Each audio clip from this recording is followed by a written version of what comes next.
तो भाइयों आपका स्वागत है। और इस समय मैं कॉलेज में कुछ ज्यादा ही बिजी हूँ, तो वीडियो कितनी लॉन्ग होने वाली है पता नहीं। तो पिछले एपिसोड में हमने देखा कि हार्ली दाउइस्ट हेवन क्रिस्टल से एक अच्छी डील करने के बाद अपने रेसिडेंस वापस लौटता है, जहाँ पर वह मूवपुलिंग से कुछ अच्छी बातें करता है, जिसके बाद वो एक बिल्डिंग के बाहर पहुंच जाता है और तुरंत वहाँ का दरवाजा खुल जाता है। वहाँ पर खड़ा होता है मार्कस नालांग, जो हार्ली का स्वागत करता है। तो जिसने भी पिछला एपिसोड नहीं देखा है जाके उसे पहले देख ले, नहीं तो वीडियो सुन नहीं आएगी। तो अब आगे हार्ली मार्कस नालांग के साथ थोड़ी देर बातें करता है, जिसके बाद वह बिल्डिंग के अंदर चला जाता है। लेकिन जैसे ही हार्ली उस बिल्डिंग के अंदर घुसता है उसके पैर रुक जाते हैं, क्योंकि उस बिल्डिंग के अंदर का हिस्सा बिल्कुल खाली था। वहाँ पर एक भी फर्नीचर, यहाँ तक कि डेकोरेशन कुछ भी नहीं था। हार्ली की आंखों में एक हल्की सी शौक वाली चमक आ जाती है, लेकिन वो सिर्फ अपनी आंखों से नहीं बल्कि तुरंत अपने स्पिरिचुअल सेंस से स्वीप करता है उस पूरी बिल्डिंग को, और उसे फील होता है कि इस पूरे बिल्डिंग में कई सारे रिस्ट्रिक्शन लगे होते हैं, जिसे देखकर मार्कस नालांग स्माइल करता है। वह समझ जाता है कि हार्ली क्या सोच रहा है। फिलो दोस्त हान, मेरी छोटी मोटी ट्रिक्स आपसे कैसे छुप सकती है, प्लीज मेरे पीछे आइए। मार्कस नालांग अपने हाथों से एक इनकार्नेशन का जेस्चर बनाता है और जिसके साथ ही वहाँ पर दीवार के अंदर एक रास्ता खुल जाता है और मार्कस नालांग बिना कुछ कहे उसके अंदर चला जाता है, जिसके पीछे हार्ली भी जाता है। वे रास्ता कुछ ज्यादा लंबा नहीं था, लेकिन एकदम अंधेरे से भरा होता है और कुछ ही देर चलने के बाद वो एक बड़े से हॉल के सामने आ जाते हैं। हॉल में मूनलाइट स्टोन लगे हुए होते हैं जो हल्का सा सॉफ्ट व्हाइट ग्लो फैला रहे होते हैं और उस पूरे हॉल से एक मिस्टिकल वाइब आ रही होती है। वहाँ पर पहले से ही 8 कल्टीवेटर मौजूद होते हैं। 6 कल्टीवेटर जो चेयर पे बैठे होते हैं और बाकी के 2 लोग, एक आदमी एक औरत, दोनों साइड में खड़े होते हैं। जब मार्कस नालांग और हार्ली उस हॉल के अंदर आते हैं सभी की नजर उन्हीं पर टिक जाती है। लेकिन तभी एक बंदा जो खड़ा होता है वो हार्ली को देखकर चिल्लाकर कहता है कि ये तो तुम हो। जिसे सुनकर हार्ली की आंखों में एक तीखी सी चमक आ जाती है। उसकी नजर सीधा उस आदमी के चेहरे पर पड़ती है जो कि एक लेड कोर फॉर्मेशन का कल्टीवेटर होता है और उसने एक फेमिलियर सिल्वर मास्क पहना हुआ होता है। हार्ली थोड़ा सा शॉक हो जाता है। फिर उसकी ओठों पर एक स्नेयर आता है। वो आदमी कोई और नहीं बल्कि गोस्ट स्पिरिट सेट का यंग मास्टर वांग चेन होता है। हाँ, वही जिसने पास्ट में हार्ली की कई बार जान लेने की कोशिश की थी, लेकिन अब उसकी आंखों में पहले जैसे चाइल्डिश रेज नहीं था बल्कि एक मिक्सचर ऑफ इमोशन था, फियर, शॉक और डिसबिलीफ का। उसकी आवाज एकदम से फिर से आती है, थरथराते हुए, कांपते हुए कि ये कैसा हो सकता है? तुम नेशन सोल कैसे कंडेंस कर लिए? वही यह सब सुनकर हार्ली चुप रहता है, लेकिन उसकी आंखों में कॉन्फिडेंस की चमक रही थी। लेकिन तभी वहीं पर बैठा एक middle age cultivator cold voice में बोलता है कि क्या हुआ, तुम इस फिलो दाउइस्ट को जानते हो? तब वांगचन तुरंत अपने हाथ को जोड़कर अंकल की तरफ देखता है और कहता है कि सीक्रेट अंकल, ये वही आदमी है जो येलो मैपल वैली का है। उस साल ये उसके बोलने के पहले ही वह मिडिल एज कल्टीवेटर उसे रोक देता है। वह फिर हार्ली की तरफ देखते हुए काल्मली कहता है कि इसकी जरूरत नहीं है, फिलो दाउइस्ट नेशन सोल कल्टीवेटर है, वे अब जूनियर के लेवल पे कैसे उतर सकते हैं। और वह फिर फ्रेंडली टोन में ऐड करते हुए हार्ली से कहता है कि मैं गोस्ट स्पिरिट सेक्ट का मास्टर वांग त्यांगू हूँ। मेरा निफ्यू ने अपने यंगर एज में काफी सारी गलतियां की हैं। मुझे उम्मीद है कि आप मेरी वजह से मेरा मान रखते हुए इन छोटी मोटी बातों को भूल जाएंगे। यह सुनकर हार्ली स्माइल करते हुए पोलाइटली कहता है कि वे सब पुरानी बातें हैं दाउइस्ट वांग, इतने साल बीत चुके हैं, उसके बारे में मुझे अब तो याद भी नहीं है। तो मैं दुश्मनी कैसे रख सकता हूँ? बाहर से हार्ली एकदम काल्म और फ्रेंडली दिखता है, लेकिन अंदर से उसके दिल के अंदर बहुत सारा एंगर और हेट भरा होता है। उसका दिमाग में एक फ्लैश आता है कि वांगचन की वजह से ही उसने हेवनली साउथ छोड़कर जाना पड़ा था। यह हेटेड इतना इजीली कैसे खत्म होने वाला था? हार्ली के मन में बस यही बात चल रही थी कि अगर यहाँ पर इतने सारे नेशन सोल के कल्टीवेटर नहीं प्रेजेंट होते तो वे तुरंत इस वांगचन को यहीं पर खत्म कर देता। लेकिन सीन और भी टेंस हो जाता है जब मार्कस नालांग बोल पड़ता है। वह कहता है कि तो तुम येलो मैपल वैली के हो? मैंने तो सोचा था कि तुम ड्रिफ्टिंग क्लाउड सेक्ट के हो, लेकिन अच्छा हुआ तुम पुरानी दुश्मनी को भूल चुके हो। वांग त्यांगू स्माइल करता है, लेकिन उसके दिमाग में बस यही चल रहा होता है कि वे समझ रहा होता है कि मार्कस नालांग की ओर इशारा कर रहे हैं। वे इनडायरेक्टली हार्ली को एक टारगेट बनाने की कोशिश कर रहा था। और फिर तभी मार्कस नालांग बोल पड़ता है कि ये इतने शॉर्ट टाइम में नेशन सोल तक पहुंच गया, तो शायद फ्यूचर में ये लेट स्टेज नेशन सोल तक भी जल्दी पहुंच जाएगा। यह सुनकर सभी कल्टीवेटर के चेहरे में तुरंत शॉक आ जाता है। वही हार्ली मार्कस नालांग को अंदर ही अंदर कर्स करता है, क्योंकि अब सभी की अटेंशन हार्ली पर ही आ चुकी होती है। वह सभी हार्ली को घूर कर देख रहे थे, लेकिन हार्ली अपने एक्सप्रेशन को एकदम कंपोज रखता है। वह कैसली बोलता है कि फिलो दाउइस्ट क्यों मजाक कर रहे हैं? मैं तो अभी ही नेशन सोल स्टोर में पहुंचा हूँ। लेट स्टेज नेशन सोल पर पहुंचने तक कभी कई साल लगने वाले हैं। फिर हार्ली उस रूम में प्रेजेंट सभी लोगों पर एक कैजुअल स्वीप करता है। उसकी नजर एक खूबसूरत लड़की पर जाकर टिकती है जो वांगचन के साइड में खड़ी होती है। उसका अंदाज एकदम काल्म लेकिन पावरफुल होता है। हार्ली तुरंत गेस करता है कि यह शायद यान क्लैन की यान रुयान होगी, जो सीक्रेटली गोस्ट स्पिरिट सेट को ज्वाइन कर चुकी थी और वांगचन से शादी भी हो चुकी थी। उसके बाद हार्ली की आंखें एक बियर्डलेस ओल्ड मैन पर जा टिकती है जो कि मिड नेशन सोल स्टेज पर होता है। उसकी गेज इतनी ठंडी और शार्प होती है कि हार्ली की बॉडी में एक चिल्स आ जाता है। हार्ली तुरंत अपने सिर को घुमा लेता है और प्रिटेंड करता है जैसे कुछ हुआ ही नहीं। फिर मार्कस नालांग हार्ली को एक सीट लेने के लिए कहते हैं, जिसके बाद हार्ली एक एम्प्टी सीट पर काल्मली बैठ जाता है। उसकी आंखें फिर से वांगचन की तरफ जाती हैं, एकदम मिस्टीरियस और एकदम डेंजरस नजर के साथ। वांगचन अंदर से ही डर के मारे कांप रहा होता है, लेकिन अपने सेक्ट मास्टर अंकल के सामने वे अपने इमोशन को कंट्रोल में रखता है। यान रुयान भी हार्ली की तरफ एक शार्प और क्यूरियस गेज से देखती है, लेकिन वो अपने थॉट्स को छुपाए रहती है। हार्ली एक छोटी सी स्नेयर करता है और उन दोनों को इग्नोर कर देता है। फिर फाइनली मार्कस नालांग सबको एड्रेस करता है और कहता है, फिलो दाउइस्ट, तुम सब अलग अलग जगह से आए हो, कुछ राक्षस दाव से और कुछ डेविल दाव से और कुछ कल्टीवेटर भी है, लेकिन एक चीज कॉमन है। तुम सभी की स्पिरिचुअल सेंस एक्स्ट्राऑर्डिनरी है, जिसकी वजह से मैं तुम्हें यहाँ पर बुलाया हूँ। कुछ लोगों को शायद थोड़ा अंदाजा होगा, लेकिन ज्यादातर को अभी तक नहीं पता होगा। मैं तुम्हें सब डिटेल में बताऊंगा और उसके बाद तुम डिसाइड कर सकते हो कि तुम्हें इसमें पार्टिसिपेट करना है या नहीं। कोई जबरदस्ती नहीं होगी। हालनी तुरंत अलर्ट हो जाता है क्योंकि अब असली मैटर आने वाला होता है। तभी एक स्टैंड फेस्ट कल्टिवेटर जो वांग तियांगू के सामने बैठा होता है अग्रेसिवली बोल पड़ता है कि बाकी सब तो ठीक है, लेकिन ये दोनों गोस्ट प्रीसेट के जूनियर यहाँ पर क्या कर रहे हैं? इनके स्पिरिचुअल सेंस हमारे लेवल की कैसे हो सकती है? वे एकदम से हॉस्टिल नजर से वांग तियांगू की तरफ देखता है, जैसे कि वे पुराने दुश्मन होते हैं। वहीं पर मार्कस ऑलरेडी प्रिपेयर्ड होता है। वो काल्मली बोलता है कि फिलोदोस्ट लॉन्ग, इन्हें इग्नोर कीजिए। इनका कल्टीवेशन हाई नहीं है, लेकिन ये सीक्रेट टेक्निक में काफी प्रोफिशिएंट है। जब हम सब अपने स्पिरिचुअल सेंस को कंबाइन करेंगे तो ये सिग्निफिकेंट बूस्ट देंगे। आपको पता ही होगा कि हमारे लेवल के स्पिरिचुअल सेंस यूजर ढूंढना कितना मुश्किल है, चाहे वो किसी भी तरीके से स्ट्रांग हुए हो। तब वो strain fest cultivator coldly reply करता है, ठीक है, मैं समझ गया। वहीं यह सब सुनकर बाकी सब कल्टिवेटर चुप रहते हैं और बस मार्कस की तरफ देखते हैं, जैसे कि वो अगले वर्ड का इंतजार कर रहे होते हैं। फिर मार्कस फाइनली बोलता है कि मैं तुम लोगों को यहाँ पर एक वजह से बुलाया हूँ। हम एक साथ मुलान प्लान जाने वाले हैं। उसकी बातों को सुनते ही सभी कल्टिवेटर्स के चेहरे पर एकदम से शॉक हो जाता है। वहीं तभी कल्टिवेटर बोल पड़ता है जैसे उसे कुछ विश्वास ही नहीं हो रहा होता है। वह कहता है कि ब्रदर नालांग, क्या तुम सही कह रहे हो? मैंने सही सुना? Mulan plans? रूम में बैठे और कल्टिवेटर भी सभी शॉक हो जाते हैं, लेकिन सबके चेहरे पर एकदम काल्मनेस होता है क्योंकि वह सभी ओल्ड सेंट्रिक थे जो कि काफी मेहनत से कल्टिवेट करके यहाँ तक पहुंचे थे। इसलिए उन्हें अपना पेशेंस बनाए रखा और इमोशन दबाए रखा और मार्कस नालांग के अगले जवाब का इंतजार कर रहे होते हैं। तब मार्कस नालांग शांत आवाज में बोलता है कि फिलोदोस्ट, तुम गलत समझ रहे हो। मेरा मतलब यह नहीं था कि मैं मुलान प्लान के अंदर गहराई तक जाने की बात कर रहा हूँ, बस उसकी बॉर्डर के 50 किलोमीटर के अंदर तक जाने की बात कर रहा हूँ मैं। लेकिन फिर वो कल्टिवेटर फिर बोलता है कि जैसे उसे यह आइडिया काफी खतरनाक लगता है। वह काफी ठंडे टोन में बोलता है घबराते हुए कि यह फिर भी बहुत ज्यादा डेंजरस है। मुलान ट्रैप बहुत सालों से अपने आप को पावरफुल बनाते चली आ रही है। अब वो लोग रिस्कलेस हो चुके हैं। अब मुलान प्लान के किनारे का एरिया भी डेंजर जोन में आने लगा है। मुझे डर है कि वहाँ पर भी कई सारे नेशन सोल लेवल के स्पेल वॉरियर इकट्ठा होंगे और हाँ, उनमें से कुछ के पास शायद मैजिक ट्रीजन ना हो, पर उनका कल्टिवेशन हमारे बराबर ही होगा। और सबसे बड़ी बात उनकी स्पीड टेक्निक है जो सिर्फ पावरफुल नहीं है बल्कि और बहुत ही ज्यादा खतरनाक भी है। अगर उन्होंने हमें वहाँ पर देख लिया तो वहाँ से हमारा निकलना काफी मुश्किल हो जाएगा और अगर हम किसी तरह बच भी जाते हैं तो काफी ज्यादा जख्मी हो जाएंगे। यह सुनकर मार्कस नालांग का चेहरा एकदम सूख जाता है। वह गुस्से और ठंडी आवाज में कहता है कि मुझे भी इसके बारे में काफी अच्छे से पता है। मुझे याद है कि मैं भी खुद एक नेशन सोल स्पेल वॉरियर से 3 दिन लड़ चुका हूँ। उसका कल्टिवेशन मेरे बराबर था और उसके पास मैजिक ट्रीजर भी नहीं था। वह मुझसे काफी कमजोर था, लेकिन तब भी मैं उसे नहीं हरा पाया और हमारी फाइट एक सेटलमेंट पर जाकर खत्म हुई थी। तब कल्टिवेटर ने क्यूरियोसिटी से पूछा कि तो फिर इसका मतलब है कि फिलोदोस्ट, तुम वहाँ पर किसी खास वजह से ही जाना चाहते हो? क्या ऐसी चीज है जो तुम्हें इतनी ज्यादा खतरनाक जगह पर जाने में मजबूर कर रही है? तब मार्कस नालांग एक स्माइल के साथ कहता है कि ब्रदर वांग, तुम बिल्कुल सही समझ रहे हो। क्या तुम लोगों ने मास्टर चांगकुंग का नाम सुना है? यह सुनते एक ओल्ड वुमन कल्टिवेटर जो अभी तक चुप थी, उसकी आंखों में एक तेजी से चमक आ जाती है। वह तुरंत कहते हैं कि मास्टर चांगकुंग, क्या वह वही पागल कल्टिवेटर नहीं था जिसने 5000 साल पहले राइचस और डेविल दाव दोनों को एक ही साथ हरा दिया था? काफी तबाही मचाया था उसने। तब मार्कस नालांग स्माइल करते हुए मजाक के अंदाज में कहता है कि बिल्कुल सही कहा लेडी ताई आपने। हाँ, वही पागल आदमी जिसने दोनों तरफ काफी तबाही मचाया था। चाहे किसी ने ऑफिशियली माना या नहीं माना, लेकिन सबको पता है कि उस वक्त से बड़ा रो कल्टिवेटर कोई भी नहीं था। वह इतना ज्यादा पावरफुल था कि हेवनली साउथ का कोई भी अपोनेंट उसका सामने नहीं टिक सकता था। और हार्मोनियस बोनसेट के ग्रेट एल्डर और राइचस दाव लाइन के लीडर जो अपने टाइम पे नंबर 1 फिगर थे, उन्होंने भी माना है कि वह उस पागल आदमी के टक्कर के नहीं थे। यह सुनकर वांग तियांगू की आंखों में एक अजीब सी क्यूरियोसिटी आ जाती है। वह पूछता है कि तुम कहना चाहते हो कि यह पुराना मैटर उस पागल कल्टिवेटर से जुड़ा हुआ है? यह सुनकर मार्कस नालांग एक गहरे टोन में जवाब देता है कि हाँ, बिल्कुल सही। हम मास्टर चांगकुंग की मौत की जगह पर जाने वाले हैं जो कि एक छुपा हुआ रेसिडेंस है। तब वो ओल्ड वुमन तुरंत कहती है कि इम्पॉसिबल, वो पागल तो तभी मर गया था जब सभी लोगों ने इकट्ठा होकर उस पर अटैक किया था। नालांग अभी जवाब देने ही वाला था, लेकिन तभी उसके साथ में खड़ा हुआ व्हाइट क्लोथेड ओल्ड मैन बोल पड़ता है कि मास्टर चांगकुंग अपने दुश्मनों के अटैक से नहीं मारा था, बल्कि उसने अपने 2 पपेट इनकार्नेशन को सेल्फ डिस्ट्रैक्ट कर दिया था, जिसकी वजह से सभी को लगा कि उसकी रियल बॉडी एक्सप्लोड हुई है, जिसकी वजह से सभी कल्टिवेटर यही मानते हैं कि वह मर चुका है, लेकिन असल में वह बच गया था। लेकिन हाँ, उस बैटल ने उसकी वेटलिटी को बहुत ज्यादा नुकसान पहुंचा दिया था, जिसकी वजह से वह अपनी एबिलिटी को रिकवर करता है, लेकिन वह काफी मुश्किल हो जाता है। इसी वजह से वह कई सालों तक चुपचाप रिकवरी करता रहा। उसका ओरिजिनल केव रेसिडेंस के बारे में किसी को नहीं पता है, लेकिन जब मैं और नालांग उसकी जगह को ढूंढने के लिए गए थे तो हमें उसका एक पुराना मैसेज मिला जिसमें उसकी मौत की वजह लिखी थी और हमें वहां से पता चला कि वह डेविल फ्लेम वैली तक भी गया था और वो पहला आदमी था जो जिंदा वापस वहां से निकल कर आया था। यह सुनते ही ओल्ड वुमन की आवाज तेज हो जाती है। वो चीख कर कहती है कि क्या वो डेविल फ्लेम वैली से जिंदा वापस आ गया था? यह कैसे पॉसिबल है? रूम के अंदर सभी कल्टिवेटर की सांस रुक जाती है। वह यह सुनते ही कांप उठते हैं। यह खबर इतनी ज्यादा शॉकिंग थी कि वे सभी एक दूसरे की तरफ डिसबिलीव में देखने लगते हैं। तभी ये कल्टिवेटर स्नेर करते हुए कहता है कि चलो मान लिया कि वह सब सच है, लेकिन इसका मुलान प्लान से क्या लेना देना? क्या तुम कहना चाहते हो कि मास्टर चांगकुंग डेविल फ्लेम वैली से लाए गए ट्रीजर को अपने केव रेसिडेंस में छुपा दिए हैं?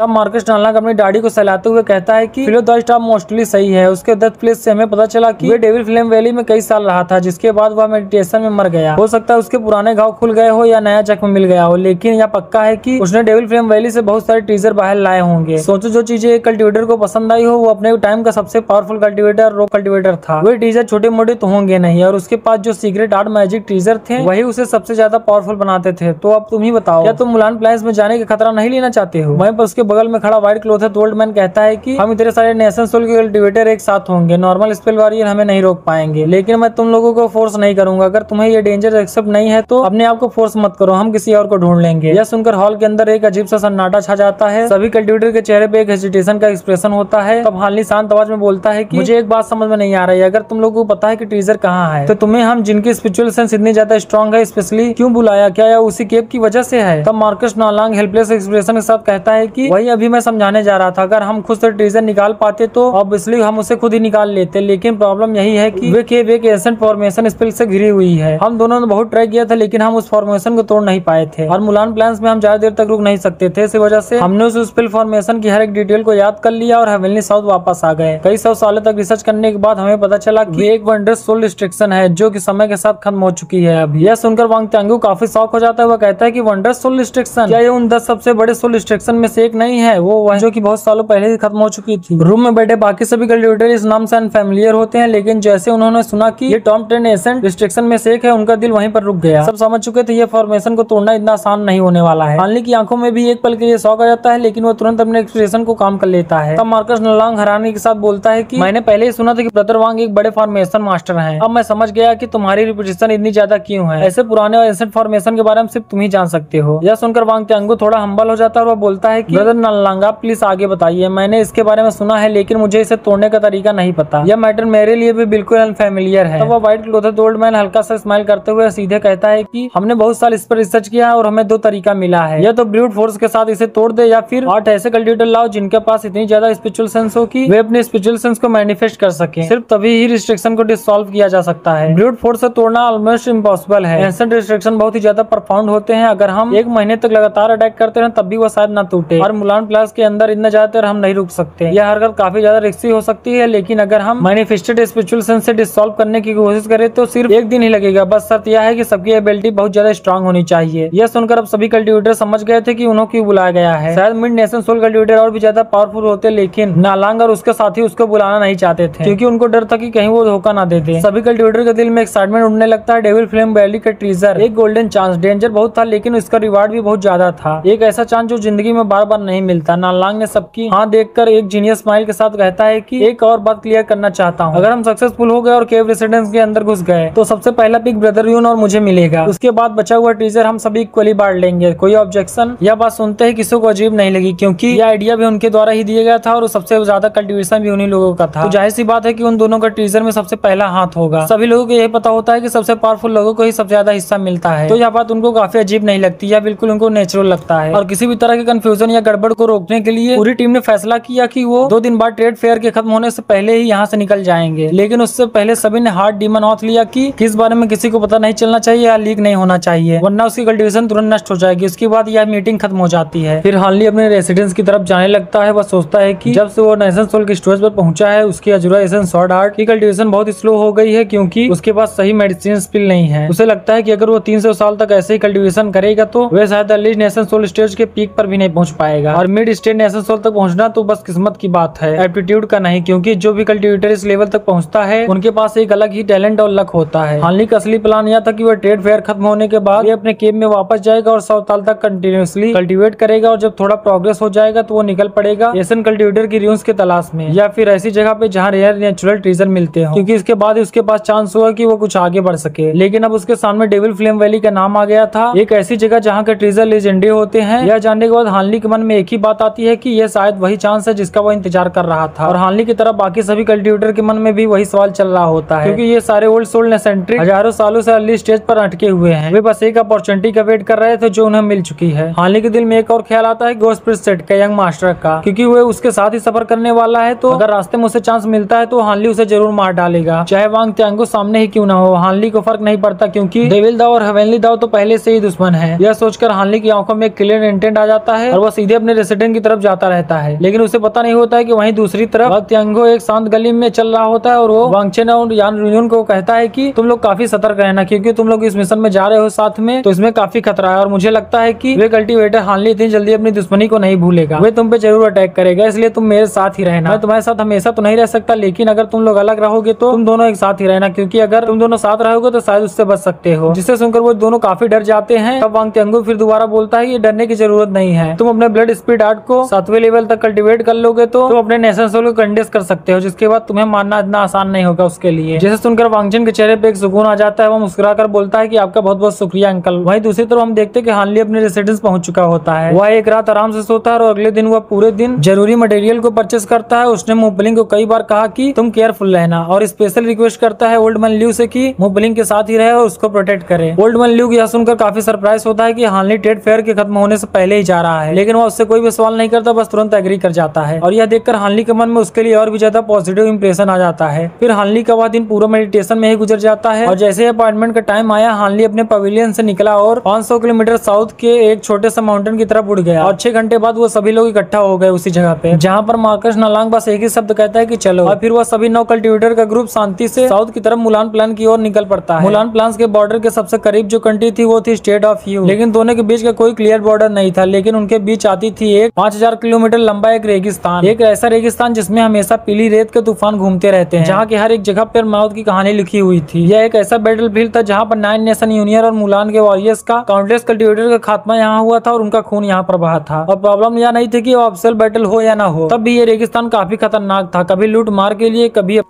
कभी कल्टीवेटर अपने बॉटलनेक को तोड़ने के लिए। दोनों तरफ के कल्टीवेटर यहाँ पर आए होते हैं और यहाँ पर हमेशा फाइट होती ही रहती है। फाउंडेशन एस्टेब्लिशमेंट के कल्टीवेटर सबसे ज्यादा थे, बीच बीच में कुछ कोर फॉर्मेशन वाले भी मिल जाते थे, पर नेशन सोल के कल्टीवेटर काफी कम थे। इस वजह से मार्कस नालांग के ग्रुप को ज्यादा चिंता करने की जरूरत नहीं थी। वैसे तो 5000 किलोमीटर के डिस्टेंट एक नेशन सोल कल्टीवेटर के लिए कुछ भी नहीं होता, तो सबने आराम से ही उड़ान शुरू किया। मार्कस नालांग और वह ओल्ड मैन यून आगे लीड कर रहे थे, बाकी सभी एक फॉर्मेशन में उनको फॉलो कर रहे थे। रास्ते में उन्होंने कई सारे छोटे कल्टीवेटर्स को क्रॉस किया, उनको पता भी नहीं चला कि उनके आसपास नेशन सोल के मॉन्स्टर उड़ रहे हैं। लेकिन सिर्फ 1 घंटे के अंदर ही सफेद कपड़ों वाला ओल्ड मैन अचानक से रुक जाता है, जिसे देखकर मार्कस नालांग हैरानी से बोलता है कि क्या हुआ ब्रदर यून, क्योंकि दोनों ही अपने स्पिरिचुअल सेंस से बार बार सराउंडिंग को स्कैन कर रहे थे। और तभी वो ओल्ड मैन की आंखें तेज हो जाती है, वह गंभीर आवाज से बोलता है कि हमारे आगे एक बहुत बड़ा स्ट्रॉम है जो कि काफी सस्पिशियस लग रहा है। तो मार्कस थोड़ा कंफ्यूज होकर पूछता है कि स्ट्रॉम बस एक हवा का झोंका, इसमें कौन सी बड़ी बात है। वह तुरंत अपने स्पिरिचुअल सेंस से स्वीप करता है। हानली और बाकी सबने भी आबादी क्लियरली सुनी थी और वो तुरंत सभी अपने स्पिरिचुअल सेंस को रिलीज कर देते हैं, कुछ चेक करने के लिए कि आखिर बात क्या है। और जैसे ही सभी ने अपने स्पिरिचुअल सेंस को फैलाया, सभी के चेहरा एकदम शॉक हो जाता है, वो काफी कंफ्यूज हो जाते हैं। अभी एक ओल्ड वुमन ठंडी आवाज से बोलती है कि ये तूफान काफी सस्पिशियस लग रहा है, ये नेचुरल बिल्कुल भी नहीं लग रहा है, इसमें कुछ तो जरूर गड़बड़ है। तो इस वीडियो को यहीं तक रखते हैं। अगर वीडियो पसंद आया हो तो लाइक कर देना और चैनल पे नए हो सब्सक्राइब कर देना। मिलते हैं नेक्स्ट वीडियो में।